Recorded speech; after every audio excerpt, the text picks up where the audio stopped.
There's no denying the legacy of the Tony Hawk skateboarding games. Even if you aren't into skateboarding, you've likely seen the series somewhere or at the very least heard of it. As of the time of this video, the third game in the series, Tony Hawk's Pro Skater 3, is 23 years old. It's revered as probably the greatest in the series by many people, so why don't we see if it holds up today? Tony Hawk's Pro Skater 3, or THPS3 as the cool kids call it, was released on the Xbox, GameCube and PS2.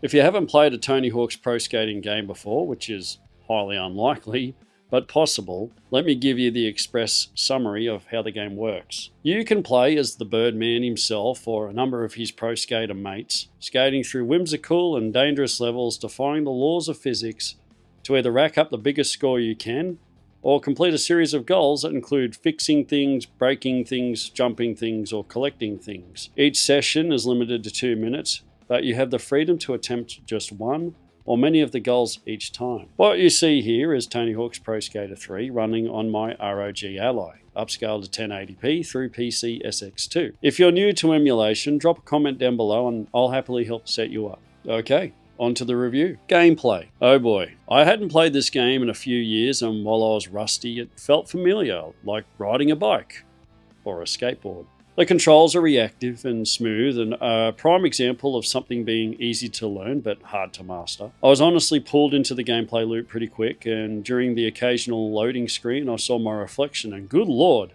I was smiling. My rustiness was showing with my best combos hitting no more than 60,000 points, and seeing the multiplier get higher than it had ever been before actually got my heart rate up. Landing a huge combo was satisfying, fueling the desire to go larger, take bigger risks, incorporate more trick variation, and to utilize more of the level. Equally, bailing on these huge combos, especially a stone's throw away from hitting the 6 score goal, hurts almost as bad as a real bail.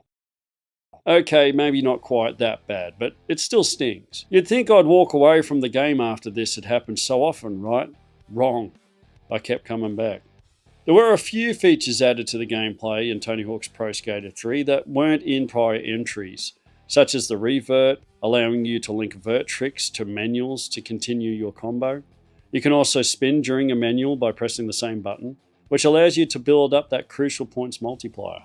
There are a few issues that dog the gameplay, like some edges not being grindable, or bailing on a combo because you bumped into a tree or accidentally attempted to grind a power line mid-kickflip. It doesn't happen that often, so I wouldn't call it a big issue. Graphics. By today's standards, the graphics are outdated. Please note I said outdated, not bad. The nostalgia hits hard here. Honestly, with it upscaled like this, I quickly forgot about the graphics and just got on with it. Pretty much all the people you see in the levels look like a blind sculptor's interpretation of humanity, which is kind of hilarious. I'd argue it adds to the charm of the game. The soundtrack is amazing, although for obvious reasons I can't really play any of it here. It features bands like Red Hot Chili Peppers, Motorhead, and Alien Ant Farm.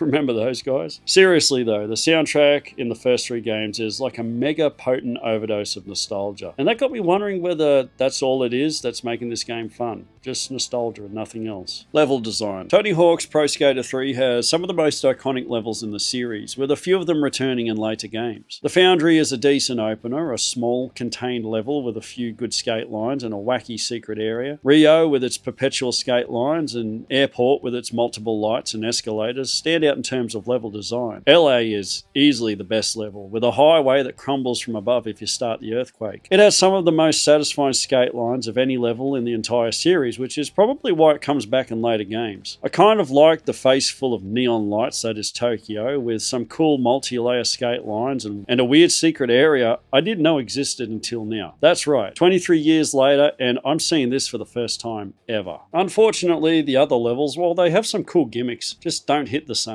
You unlock the warehouse from Tony Hawk's Pro Skater 1, which is kind of cool at first, and then you skate it. It's tiny, can only be skated outside career mode, and it's just boring compared to the other levels. Let's talk about the career mode. Unfortunately, this is where the cracks start to show. While it's fun to complete the goals, it starts to get painfully repetitive on the 4th or 5th playthrough. See, the game is designed for you to play through with each character, which you'll need to do to unlock most of the hidden content, but you have to do the same objectives for each level with each character, with only the location of the collectible skate letters and hidden decks sometimes changing. I deeply wish the goals in the career mode changed completely between each character just to keep it fresh. And given the unlockables in this game, having goals specific to the theme of the skater would have been awesome. And the unlockables are outlandish and just straight up awesome. Who wouldn't want to skate as Darth Maul or Wolverine? It's badass. I wish finishing the game with either of these guys unlocked a movie relevant to them instead of more Bale compilations. I also feel the game peaks a little too early with the cool unlockables. In just 2 playthroughs, I had already unlocked the 2 coolest skaters in the game, apart from Rodney Mullen. That guy's incredible. Another legendary aspect of the Tony Hawk's Pro Skating games, especially THPS3, is that you can create your own skater, your own skate park, and customize your skateboard, which is pretty cool. To be honest, I only tinkered around in the park editor a little bit. There are some cool pieces here, but it all pales in comparison to the proper levels in the game. Tony Hawk's Pro Skater 3 is a game that defined a generation of gamers and skateboard fans. Even today, it holds a special place in my heart. Does it hold up in 2025? Yes, but on a small scale. If you want a great game to emulate, something you can get into without a massive time commitment, then sure, load it up and have a go. With the existence of the Tony Hawk's Pro Skater 1+2 remake on PC, you can actually play these levels and more with updated tricks and visuals thanks to the modding community. But if you're like me, going back and reliving your childhood games in 1080p is the best way to do it. And I'm glad Tony Hawk's Pro Skater 3 is one of those amazing games I can do it with. Anyways, thanks for watching. Please hit like and subscribe for content like this. I'll see you in the next one. Bye.